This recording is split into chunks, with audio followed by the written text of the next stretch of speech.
आज हम class 10th के चैप्टर 2 बहुपद की एक्सरसाइज 2.4 के क्वेश्चंस को सॉल्व करेंगे। इसका क्वेश्चन 1 है, सत्यापित कीजिए कि निम्न त्रिघात बहुपदों के साथ दी गई संख्या उसकी शून्यक है। प्रत्येक स्थिति में शून्यांकों और गुणांकों के मध्य संबंध को भी सत्यापित कीजिए। यहाँ पर हमें एक बहुपद दिया हुआ है और उसके शून्यांक दिए हुए हैं, तो हमें शून्यांकों और गुणांकों के मध्य संबंध सत्यापित करना है कि उनके मध्य जो संबंध दिया गया है वह सत्य है या नहीं। तो यहाँ हमें बहुपद दिया गया है, इसको हम सॉल्व करते हैं। दिया है बहुपद px बराबर 2x³ plus x square minus 5x plus 2। इसको लेंगे हम इक्वेशन फर्स्ट। यह बहुपद दिया था, उसको हमने px के बराबर मान लिया है। समीकरण 1 की तुलना ax³ plus bx square plus cx plus d से करने पर, जब हम समीकरण 1 की तुलना इस बहुपद से करेंगे तो यहाँ पर a बराबर हो जाएगा 2, क्योंकि x³ के जो गुणांक होगा हम उसी के साथ उसकी तुलना करते हैं।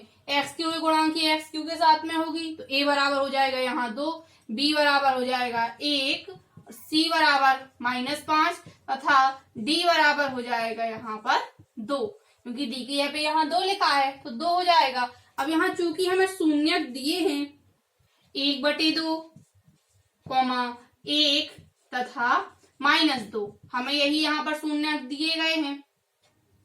अब जब ये शून्यक दिए गए हैं, शून्यक तभी होगा वह है जब दिए गए जो बहुपद दिया होता है उसको संतुष्ट करता है। तो इस पहला शून्यक इसमें 1/2 दिया है, दूसरा 1 दिया है और तीसरा शून्यक दिया हुआ है -2। तो यहाँ पर हमें क्या करना है, तो इसकी हमें सत्यापित करना है कि यह इसके शून्यक है। और हम पिछले क्वेश्चन में ही पढ़ चुके हैं कि शून्यक तभी होंगे जब उसका मान बहुपद में रखने पर 0 प्राप्त हो जाए। तो हम इसको रखकर यहाँ सॉल्व करते हैं। पहला शून्यक हमें 1/2 दिया है, तो हम यहाँ रखेंगे p 1/2, यानी जो यहाँ पर हमें बहुपद दिया है उसमें सब जगह हम x की जगह पर 1/2 रख रहे हैं। जब भी तुमने p 1/2 किया तो यहाँ आएगा 2, x की जगह पे 1/2 रखेंगे तो यहाँ हो जाएगा 1/2, होल घात 3 है तो 3 रहेगी, प्लस एक्स स्क्वायर, तो एक्स की जगह पे हमें यहाँ रखना है 1/2, इसका होल स्क्वायर हो जाएगा -5 इंटू 1/2 प्लस 2। इसको हम आगे सॉल्व करते हैं। यहाँ हो जाएगा 2 गुणे घात 3 का मतलब होता है कि उसमें अंश और हर दोनों में ही घात 3 है, तो यहाँ आ जाएगा 1/8 प्लस 1/4 माइनस 5/2 प्लस 2। इसको हमें आगे सॉल्व करेंगे तो ये कैंसिल हो जाएगा, 2 से 2 का भाग 3 यहाँ बटे में आ जाएगा 4, तो यहाँ हो जाएगा 1/4 प्लस 1/4 माइनस 5/2 प्लस 2। इसको हम एलसीएम लेके सॉल्व करेंगे तो यहाँ हमें प्राप्त हो जाएगा 1 प्लस 1 -10 प्लस, अब यहाँ कुछ नहीं है तो हम बटे में 1 मान लेते हैं। जब 1 का भाग देंगे 4 में तो 4 बार जाएगा और 4 का गुणा 2 में करेंगे तो यहाँ आ जाएगा 8। इसको जब हम जोड़ेंगे यहाँ पर देखिए 8 और 1 और 1 तो ये 10 हो जाएंगे, तो यहाँ हो जाएगा 10 -10/4, तो 10 - 10 हो जाएगा 0/4। ये हम जानते हैं किसी भी संख्या का अगर 0 में भाग दें तो हमेशा 0 ही प्राप्त होता है। इस प्रकार से p 1/2 का मान हमें प्राप्त हो गया है 0। तो हम यहाँ लिख देंगे अतः 1/2 दिए गए बहुपद का शून्यक है। इसी प्रकार अब यहाँ पर हमने एक शून्यक ज्ञात कर लिया कि ये है, अब दूसरा दिया है इसमें 1, तो समीकरण 1 में हम x जगह पर 1 रखेंगे तो यहाँ हो जाएगा p1 बराबर, यानी x जगह पर सब जगह 1 रखना है तो 2, यहाँ 1 की घात 3 हो जाएगी, प्लस एक्स स्क्वायर है तो यहाँ हो जाएगी 1 की होल घात 2 माइनस 5x, यहाँ हो जाएगा -5 गुणे 1 प्लस 2, यहाँ प्लस में 2 था, इसको हम आगे सॉल्व करते हैं तो यहाँ हो जाएगा 2 प्लस 1 -5 प्लस 2, यहाँ 2 और 2 जुड़कर 4 हो जाएंगे प्लस 1, तो यहाँ हो जाएगा 5 -5, तो यहाँ आ जाएगा 0। इस प्रकार से है p1 का मान भी 0 प्राप्त हुआ है। अतः एक दिए गए बहुपद का दूसरा शून्यक है।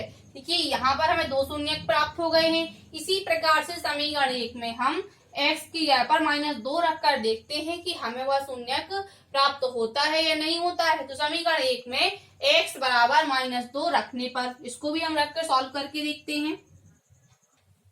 जब हम समीकरण 1 में x की जगह पर -2 रखेंगे तो यहाँ हो जाएगा p -2 बराबर 2 गुणा -2 की घात 3 प्लस यहाँ हो जाएगा -2 का होल स्क्वायर -5 गुणा -2 प्लस 2। इसको हम सॉल्व करते हैं तो यहाँ हो जाएगा 2 गुणा -8, क्योंकि यहाँ होल घात में 3 है और जब किसी भी ऋणात्मक संख्या की घात विषम होती है तो चिन्ह माइनस का आता है, ये हम जानते ही हैं। यहाँ हो जाएगा +4 और माइनस माइनस तो यहाँ हो जाएगा प्लस, और 5 का गुणा 2 में करेंगे तो 10 आ जाएगा +2। यहाँ हो जाएगा 8 दूनी 16, तो यहाँ आ जाएगा -16 प्लस 16, क्योंकि 10 में 4 जोड़ेंगे 14 हो जाएगा, 14 और 2 16, तो यहाँ प्राप्त हो जाएगा 0। इस प्रकार से है p -2 का मान भी प्राप्त हो गया है 0। अतः दिए गए बहुपद का तीसरा शून्यंक हो जाएगा यहाँ पर -2।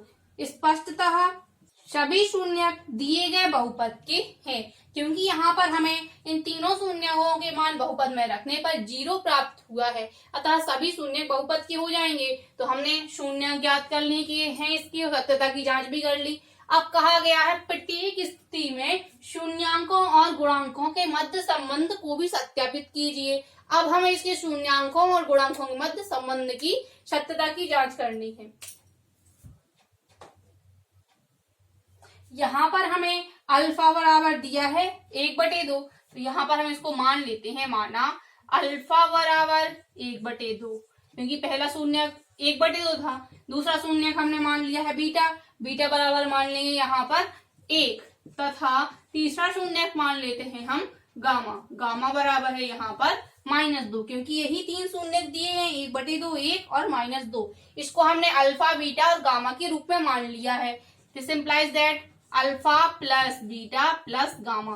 पहले हम शून्यांकों का योग निकालेंगे, फिर शून्यांकों का गुणनफल देखते हैं और फिर 2 शून्यांकों के गुणनफल का योग करके देखेंगे। अगर तीनों के मान है प्रॉपर सूत्र के अनुसार ही प्राप्त होते हैं तो इनके मध्य दिया गया संबंध सत्य होगा। तो हम इनका योग करेंगे। अल्फा का मान 1/2 है तो 1/2 रखेंगे, बीटा का मान 1 है और गामा का मान दिया है यहाँ पर -2। इसको हम एलसीएम लेके सॉल्व करते हैं, एलसीएम 2 प्राप्त होगा, तो यहाँ हो जाएगा 1 + 2 -4।